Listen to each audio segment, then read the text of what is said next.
Thanks everyone for returning after the lunch session. It's always nice and refreshing to see people back after the lunch.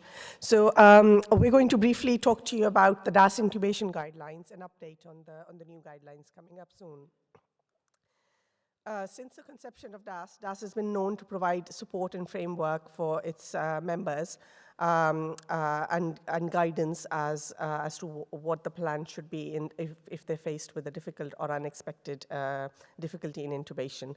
The first set of guidelines were introduced in 2004, which were revised 10 years later in 2015. And currently, we're working on a third revision of these guidelines, expected to finish in 2025. This group of eminent anaesthetists from all across UK and Ireland worked tirelessly for 3 years to produce these guidelines. They were launched in the first WAM in Dublin in 2015, November, and they've taken up, they've been received very, very well received by all anaesthetists, both within the UK and abroad as well. And I'll let Imran introduce a bit about the framework of what the original 2015 guidelines were and how we're amending those. Yeah, thanks, Fawzia. So in fact, 2015 guidelines are the highest cited airway paper by BJA in their history, 100-year history. It's had over 2,000 citations. It's obviously been cited and followed very well. That was just for William, just so he's aware. But I'm preempting, I'm priming him for later. The guidelines we wrote in those days, we wanted to any updates of this in keeping with what we've done previously, because they work so well and there were such good guidelines. And the plan A, B, C, D theme is something that's ingrained in us and something that we wanted to keep. And so that's the sort of thing that we're going to be working on when we write or as we're writing the new guidelines. One of the big changes when we wrote the 2015 guidelines was the front of neck or emergency front of neck airway aspect. It used to be sort of cannula or surgical. In the 2004 guidelines, we made the bold step to turn it into the scalpel bougie tube, scalpel cricothyroidotomy technique. Controversial at the time, evidence was good, but not brilliant at the time for us to make that decision. But I think as time goes on, I think we all realise that, fortunately, that was the right thing to do and the right decision to make. Is it still me? Yes. So we've wanted to update the guidelines. It's sort of coming up to 10 years now for when the 2015 guidelines were launched. And I asked Chris and then Vicky whether they wanted to chair the group, and both of them sort of politely declined. So I took on the mantle. So I'm chairing the group, put a team together. We wanted a blend of experience, some new blood. We wanted a multidisciplinary team involved. We have patient or lay rep involvement in Kate, trainee involvement, surgeons involvement, human factors involvement, all sorts of critical care. Every angle I wanted covered. So we've got to put this team together, and that's us sitting down at Guy's Hospital, where we tend to meet, and writing the guidelines. So, so far we've had 18 meetings in total. I think over the period of 18 months or so, we've had both hybrid meetings, usually in that room with the skylight and Guys. We get informal meetings at such meetings as DAS. We've had in-person meetings as well, where Imran takes a chalk and a whiteboard, or a pen and a whiteboard as well. And then we've had Zoom meetings as well. Usually we have meetings every 6 weeks or 7 weeks or so, and they've been very productive so far. Our search strategy so far has yielded about 41,000 abstracts and title reviews which have been screened between the 12 members in the team. We've selected 1,600 full papers which are in the process of being screened in the very near future now. And once that's done, then we'll start with the overview and with the planning of the submission of the guidelines. Yeah, so we've got a rough framework through which we are working on, and one of the sort of, as I said, key things was not to change too much, but to improve on it if we could. Some of the aspects that we wanted to focus on more than maybe previously were things like the human factors elements and how we can implement that. There have been 2 fantastic papers already published, so not repeat, but add to this and take the sort of key aspects of that and incorporate them into the guideline. The importance of the co-pilot and the fact that every airway managed in the UK should be managed with an anaesthetic assistant or nurse, and so therefore we have to incorporate that aspect of it and bring that more into how we formulate the guidelines, and then look at some sort of 3 key areas in terms of the whole plan A, B, C, D, or throughout that whole pathway of how we oxygenate the patient and maintain the oxygenation, how we maintain the neuromuscular blockade at every stage, and how we focus on capnography, something that I'm not sure was highlighted as much previously, and we know the importance of capnography now at every step of the way. So these are things that we want to try and incorporate in the updated guidelines. And one of the things that we realized from previously was when we launched the 2015 guidelines, the education package and the learning from that was almost not an afterthought, but it lagged. So what we want to do this time is make sure that once we launch the guidelines, then we actually have a learning package and information and tools available at the same time, so they can go hand in hand with the launch of the guidelines and implementation of the guidelines, as well as the teaching as well. So they sort of go together.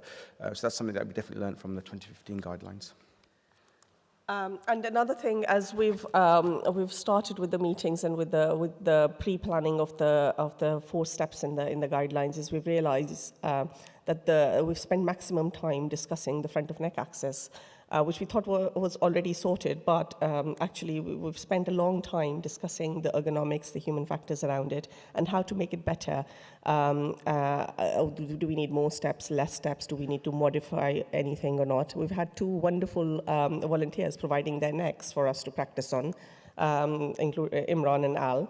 And we've all contributed and had healthy discussions around how to perform a front of neck access. We are hoping that we will have a launch date at the next WAM in Florence in November 2025. So keep your diaries in, mark the dates, and we will all see you at WAM when we launch the big third revision of the DAS intubation guidelines. At least that's the plan. Yeah, it sort of gives us a year to sort of complete the manuscript from now, really, and then early 2025 we'll have to start making revisions and editing the actual manuscript. So it's a tight timeline, but Ellen has told us that we have to get it ready by then. So obviously we'll do what Ellen says. So we'll do our best, but yeah, the aim is to launch at WAM 2025. So fingers crossed we can do that. Perfect. Great, I think that's us. Thank you very much.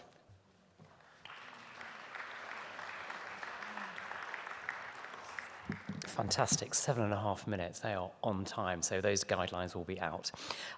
So next we have Dr. Raj Singh Chugga, who's a consultant anaesthetist at Northwick Park Hospital. We seem to be hearing a lot about Northwick Park at the moment. So Raj is the co-founder of the NEO MDT workshop, the Northwick Park Education and Oxygenation. It's acclaimed for it's being the largest free MDT workshop in the country. You've had 1,200 or so faculty so far, but I think what's probably more important is that the samosas apparently are legendary. So Raj is going to be speaking to us about video laryngoscopy documentation, which he is passionate about. So please come on up, Raj. Thank you.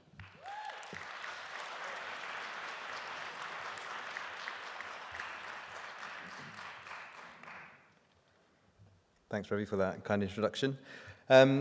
I'd like to thank the DAS Organising Committee for the invitation to speak today. So thank you very much.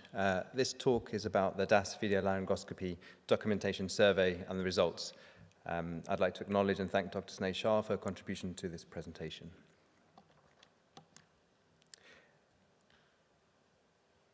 This is what you need to know about me and the team before we get into the talk. We're the team behind the video classification of intubation score, and we delivered a talk in DAS 2021, sponsored by the Karl Storz team as well. We've received no external funding and have no other conflicts of interest to declare.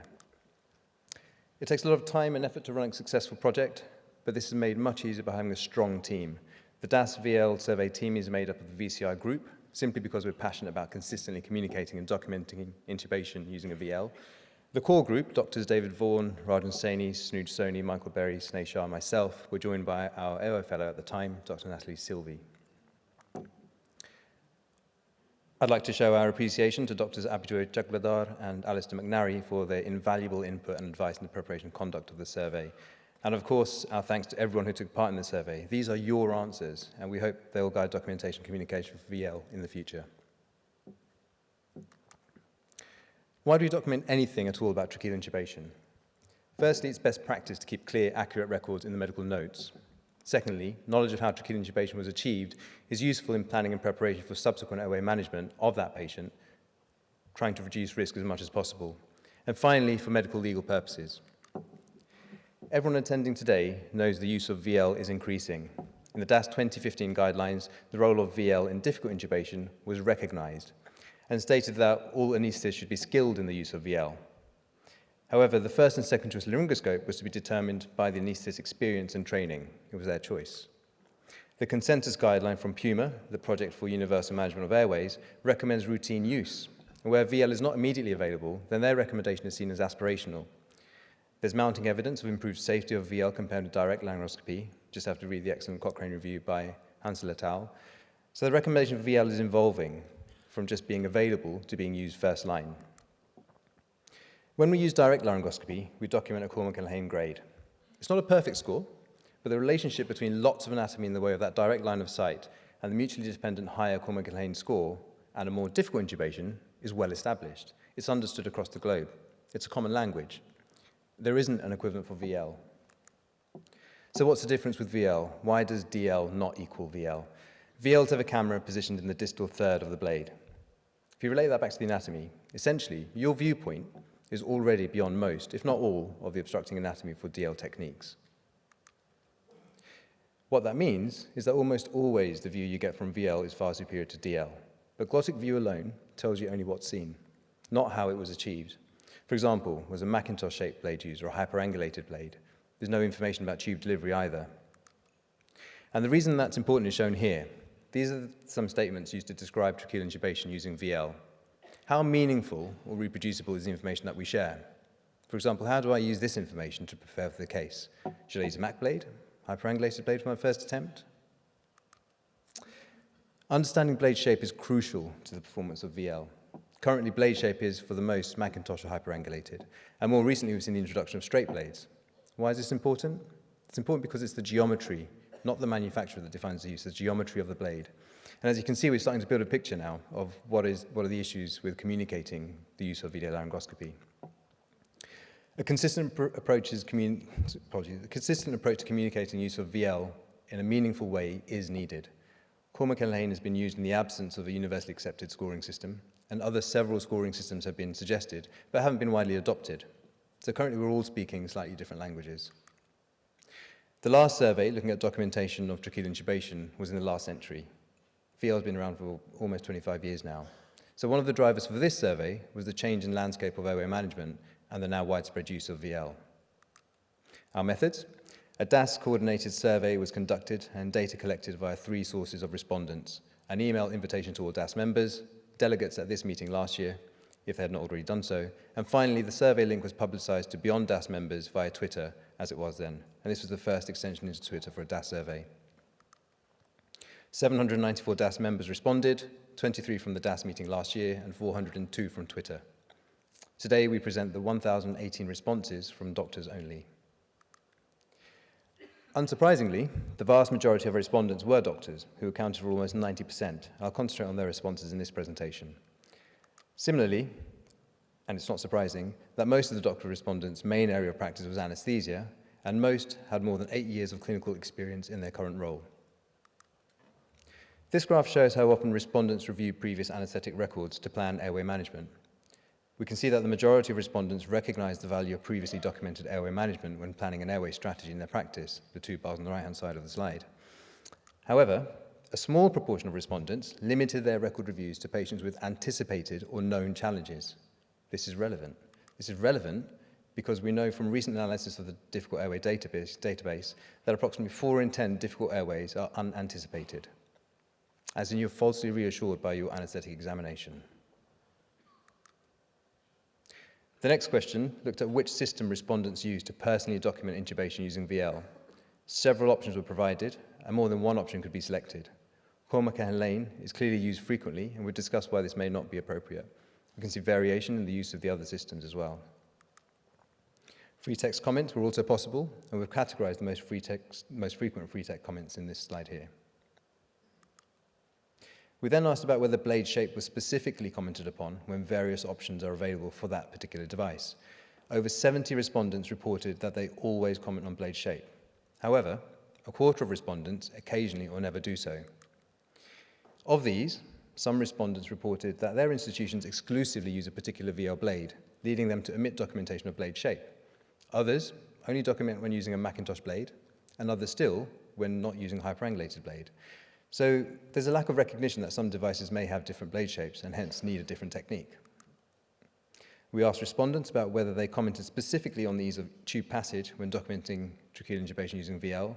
3 in 10 respondents always commented on this in their documentation. 4 in 10 only specifically commented if it was difficult, and about 1 in 10 didn't make a comment about this at all.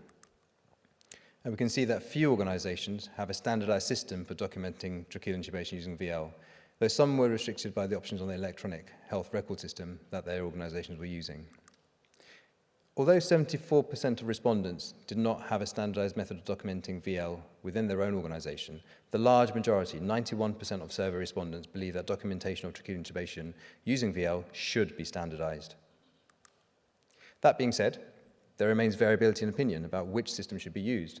Regarding Cormac and Lane, some use it to document the indirect VL view, whilst others specifically commented that they use it to indicate the direct view correctly.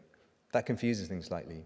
It should be noted that just over a third of respondents did not express any preference, and most did not provide a free text comment to explain this decision. Here are some thoughts as to why that might be. Perhaps they're not familiar with or didn't like the scoring systems. Their electronic health records too difficult to change, so largely irrelevant what they think. Perhaps they just didn't care. Here we asked respondents about the components that are essential to comment upon when documenting tracheal intubation using VL. The top 5 essential components are adjuncts, difficulties or complications, blade shape, glottic view, comment on tube passage or delivery. And when we compare these top 5 components to the available scoring systems, we see that the 2 which include these are the Fremantle score and the video classification of intubation score. These are the infograms from those 2 scoring systems that contain the top 5 essential components, and the infograms have been taken from the original papers. The survey's strengths includes its extensive collection of opinions. It's the largest that we're aware of, enriched by the inclusion of free text comments offering valuable insights into current practices and preferences. However, the DAS 25% member response rate that might limit the generalizability of its findings. Having said that, this is the largest or the highest response rate that we've had of the last 5 DAS surveys by some distance. The reliance of self-reported data introduces potential biases, and lastly, the survey did not include an assessment on the impact of standardization of documentation on patient outcomes.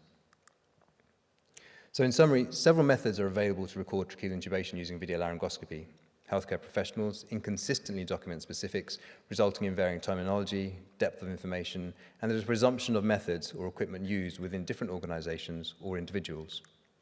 Standardized systems are uncommon, and where they do exist, they might not effectively serve their intended purpose. There's a general consensus on the need for standardized documentation about VL, but there's variability in determining which existing systems to adopt. As part of the airway community, it's important to assess whether documenting the minimum essential components, the top 5, would best ensure a clear understanding of the procedure when reviewing medical records in the future. Despite the widespread use of VL, there hasn't been a universal international standard for documenting tracheal intubation using video laryngoscopy. And in today's era of electronic health records, shared information across sectors, rotating staff, it's crucial that airway management documentation is clear and follows a standardized approach. This ensures that subsequent airway operators understand precisely how the patient's trachea was intubated previously. Now, while the survey and its analysis don't propose a specific method for documenting tracheal intubation using VL, the findings aim to contribute to the broader conversation about establishing minimum standards and best practices in this area. The ultimate objective is to record enough information to enable clear understanding for future airway management planning, or perhaps more ominously, during potential medical legal scrutiny. Thank you for your attention.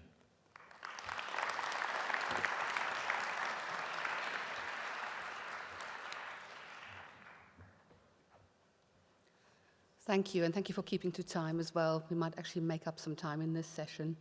Karim hardly needs an introduction today. We've heard from him already, and I suppose the big question is which AI system you've used for this talk. Thank you very much. I'll hand over to you. Thank you very much. Very little intelligence in this talk, artificial or otherwise.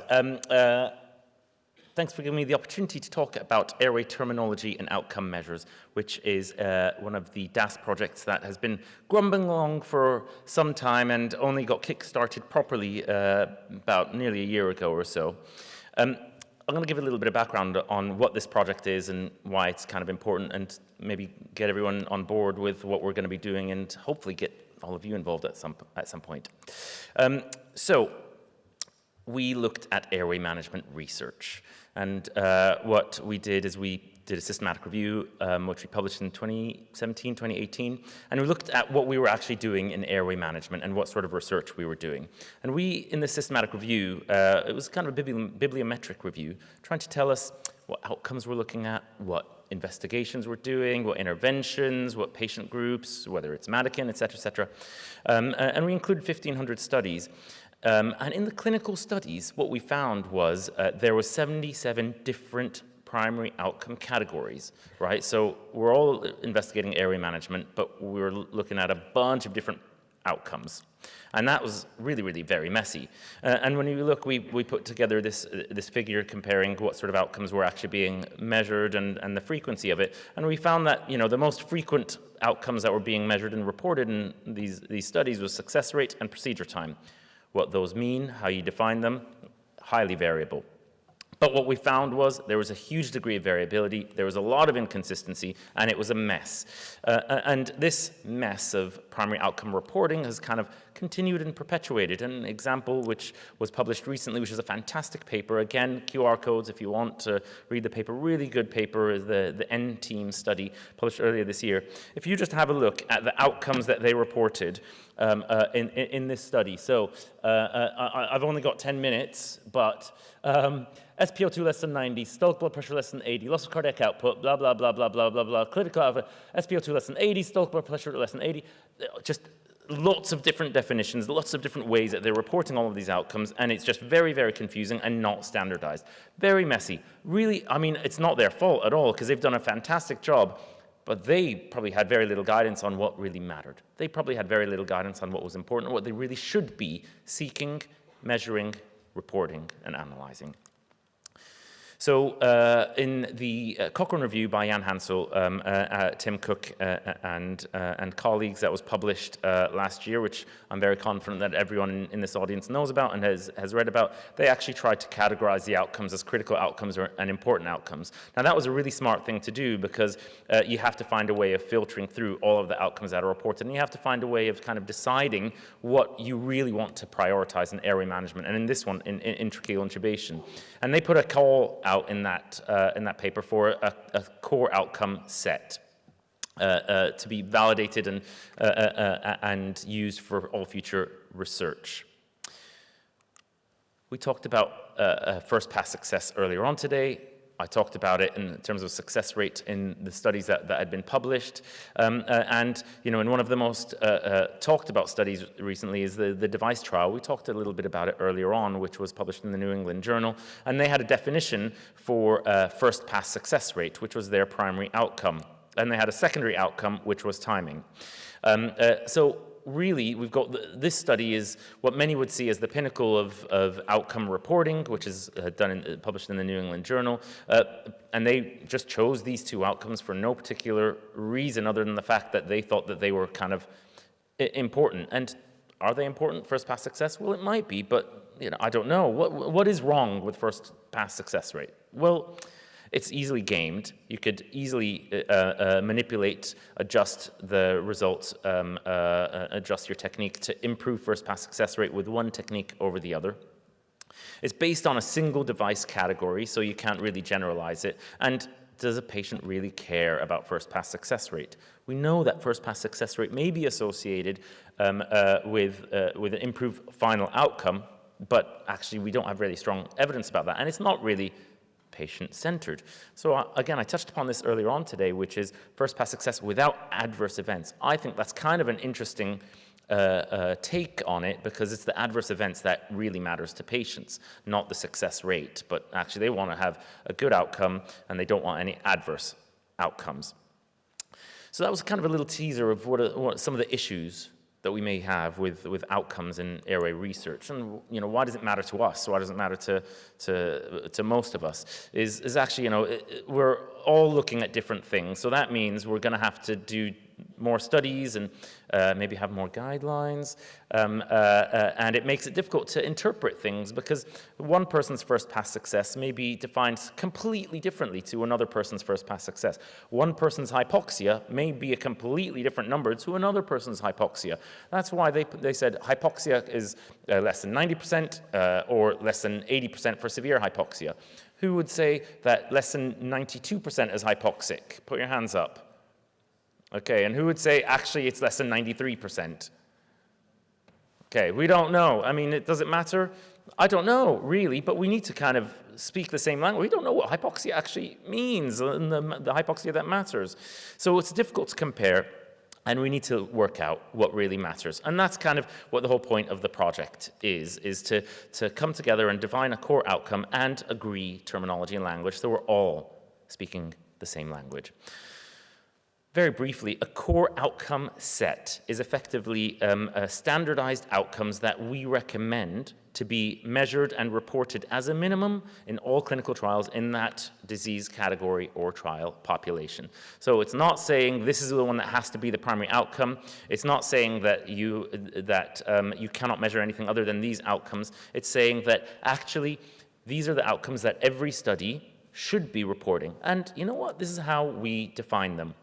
And I think that we've kind of come down to the concept that it really should be up to 10 core outcomes in this core outcome set that all studies report. And those outcomes have a standardized definition. So we finally can actually compare different studies, and we can finally interpret properly the outcomes that are being reported. So it's a DAS project that's kind of been going on for a while, as I said, and we've come together with a team. I'm just so super duper lucky to be working with like some amazing people. So Jan Hansel in the top left-hand corner is going to change the world. I'm confident that that's going to happen. Jill Arbane is our research manager, who's going to ensure that that change adheres to all governance and regulatory approvals. We've got Tim Cook, which I don't think anyone needs any further information on. And we've got a fantastic team from Switzerland as well, with Tino Greif, Alex Fuchs, and we've obviously got our lay rep in Kate Rivet, who I'm sure everyone will agree is an exceptional representative of patients and patients' views. We're going to have an extended steering committee globally. We're going to engage other airway societies. So we've got obviously DAS on board. We've got the European Airway Management Societies, and we're in the process of engaging all other airway societies who are going to be trying to support us to develop this core outcome set, and thereafter ensure that that core outcome set is rolled out when their clinicians or researchers are doing studies. The COMET initiative define how you should be conducting core outcome sets. So we're going to be adhering to all of the standards and guidelines, lots of guidelines, William, on core outcome sets, not just in airway. And our methodology is as follows. So we've started off with a literature review. What we want to know, we did a literature review up to 2017. We want to know how many outcomes and what outcomes are actually being reported. So we're in the process now of filtering through that systematic review of about 50,000 papers that we're sieving through. We're going to get all of those outcomes that are reported. We're going to get rid of the ones that are severely underreported, and we're going to get the ones that are saturated, that are reported highly and frequently. We will then present that to our stakeholders, which I'll talk about in a minute, and do a Delphi study with multiple rounds of people rating how important each of those outcomes are. We will then bring that all together in a final consensus meeting. We will disseminate it, and then with each of those outcomes, of course, we're going to need to define what that outcome means. So we're actually going to know what it means. But moving forward, even outcomes in terms that aren't in the core outcome set, we're then going to continue this project and do a rolling project of defining airway terminology. Supraglottic airway device, supraglottic, hypoxia, hypoxemia, working out what actually we're trying to say and what we really mean. And we're going to engage these 4 key stakeholder groups, which is going to be patients who are going to participate in the Delphi, because ultimately, without patients, there's absolutely no point in us doing what we're doing. We really need their feedback and input. And this isn't very commonly done in airway management research, and we're hoping that this is going to open the door for more patient engagement in airway management research. We're going to obviously involve clinicians, researchers, and other key stakeholders such as journals and editors and funding bodies as well. And importantly, we're not going to do that in the UK. We're going to do that globally and internationally, and we're going to do it in multiple languages as well. And as I said, we're going to be defining the measurement instruments that we're going to be using as well. We're going to be using patient and public involvement throughout the whole process to make sure that we're not doing things just to make ourselves feel better and not doing things just for the sake of doing it for geeky researchers with elbow patches. We're doing it actually for patients, and they'll help us, they'll help guide us and guide the project moving forward. We know we're going to get some challenges. There's lots of outcomes. How we're going to agree that outcome measurement instruments will be difficult. How we get people to actually implement this thereafter will be hard. And there's obviously weaknesses of the methodology, as with all studies. Fortunately, we have been funded by the NIAA, so we got a grant to pay for some of this work, which we're very humbled by. And this is the sort of timeline that we're working on. Just to let you know, we are at the systematic review phase now, and we are going to be inviting DAS members, and we're going to be inviting the public to be involved in various elements of the project. So you will keep hearing about the Atom project, and if you have an opportunity to engage, I would be really, really grateful if you can. I'm super grateful to DAS for supporting the project. If you want any more information, you could zap the QR code. It'll take you to our website, which has all the information that you may or may not want to read. Thank you very much for your time.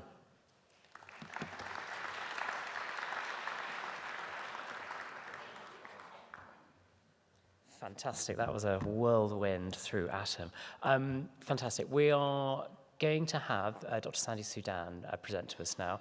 Sandy is the newly appointed, depending on where you are, DAS College Airway Lead or College DAS Airway Lead.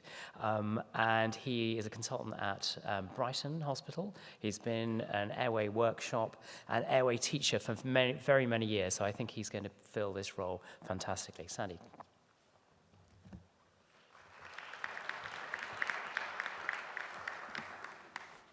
Thank you. So I'd like to thank the local organising committee of Birmingham DAS AGM for inviting me to speak today, and really just give you a very brief update on the DAS and Royal College of Anaesthetists Airway Leads network. So my intention really is just to give you some background information into this very important patient safety initiative. Give you some information on how the network stands in the UK currently and some future opportunities. So if you look into the Oxford Dictionary, this is the formal definition of an airway lead. Now, although this is an individual, it goes without saying that they have to work in a collegiate manner. So the actual idea of there being an airway representative actually stems back to around about 2002. Then in 2011, following the NAT4 project, one of the recommendations was there to be an airway representative. So it gains traction as a recommendation in there. And then following on then, traction from and endorsement from the Royal College of Anaesthetists and the DAS that the establishment of an airway lead network in the UK is made. So currently, 2023, the role of an airway lead is visible within this document from the Royal College of Anaesthetists. So this is the GPAS document for the guidelines for anaesthetic provision of services within shared airway. This is a busy slide. I don't intend you to read it all, but it's an indicative job description of the airway lead. It's no means exclusive, but I think there are some salient characteristics that I will highlight. So training. So an example would be if we are now considering hyperangulated and maybe VL and hyperangulated VL as a core skill, there's got to be someone nominated to provide that training. Standardization of your airway kit. And an example I would like to give here is like the paradox of choice, is that what is the right number of supraglottics you should have in your department. Liaising with other departments within your trust, so obvious examples would be the emergency department and intensive care. Choosing the right types of equipment. So last year, the airway leads were invited to participate in meetings with NHS supply chain to put the clinical performance at the forefront of the procurement process. And obviously, we also have to ask ourselves about the green credentials of any airway kit we use. And auditing. This will be at a local level and at a national level. So this editorial by Paul Baker really nicely represents how that Airway League may operate with other members of the department and outside the organisation as well. So locally, they could be part of an airway committee, which is very much a multidisciplinary team involving allied healthcare professionals. Outside your trust, regionally, airway leads form local networks, and as well as working with national organisations. So within the UK, this is the current standing, this is the current figures we have as of November, so last month, 2023. So we have 294 airway leads on our register. So they cover approximately 346 sites. And as far as I'm aware, there are 31 sites providing anaesthesia care without a formal nominated airway lead. It's very important to remember this is not a sort of a national initiative, very much an international one. So international airway leads networks are now well established in New Zealand, in Australia, in Ireland, and more recently in America. So, very fair question, how effective are these group of individuals? Within the UK, the airway leads meet up once a year. An example is given here that in 2015,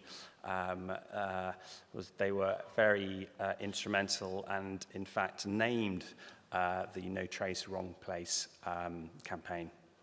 And then more lastly, in 2020, I think a lot of us came away from that meeting with more information about the impending threat of COVID. So the authors from NAP4, they produced a survey 2 years after their recommendations, looking at how institutions were able to close the safety gap in anaesthesia. Most of the respondents from that survey were airway leads, and the changes and the recommendations that they were made were hopefully a positive indications impact of the network. It's important to remember that the airway lead is not there to tell an individual how to manage the specific airway, but really to help with you to be airway prepared. Airway prepared can be on an individual level, as described here, but also obviously on an institutional level. We've talked about and highlighted the human factors guide that came out from DAS and the association a few times already. And the reason why I put that in here is that within this document, there are some really good examples of how an individual and the institutional can be airway prepared. So if we drift into table 9 of this document, on the left-hand side, there are things and actions that the individual clinician can do without anyone's permission. You can do it now if you're not already doing it already. And on the right-hand side, there are examples how there's more collaboration needed within the organisation, and that's where airway lead may be involved. In fact, the airway leads probably should be involved in all of these examples. Going forward, the airway lead, I think, is an important person to help disseminate the information that we learned from Sentinel events, and working with other organisations, like the Safe Anaesthesia Liaison Group, I think is an important one. mandatory training. We've heard that word quite a few times already. We've heard it really way back since probably about 2020, and we've heard some good examples from Ellen and also from the case reports, oral presentations today about mandatory training. And I think there are mechanisms where we can push this forward, such as AXA.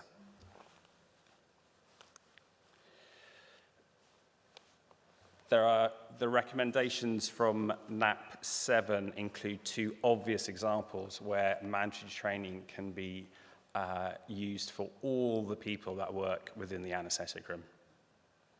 And I cite them here.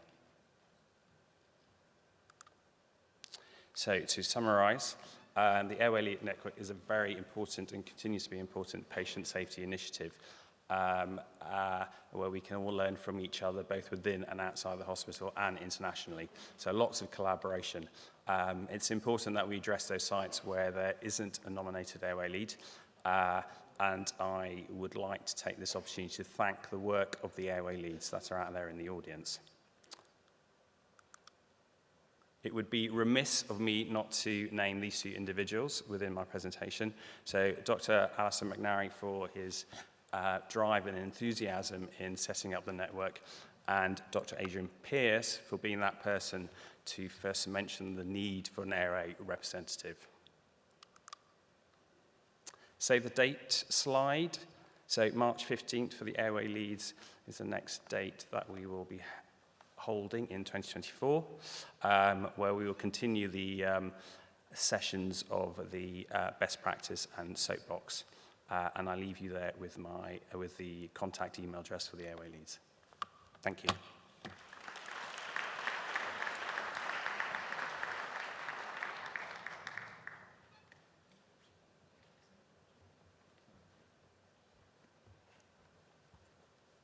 Thank you very much. We are now inviting questions for the 4 speakers.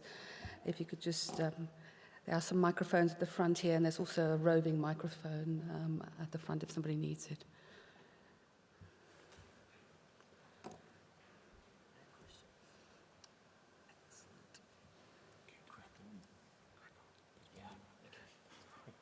Do you have any questions? No. Even one question. Okay, no, that's actually perfect, because what we're going to do now is we're running a little bit late. We're going to move straight ahead into the debate session. So thank you very much for our panelists. That was an excellent, very quick run through. Thank you all.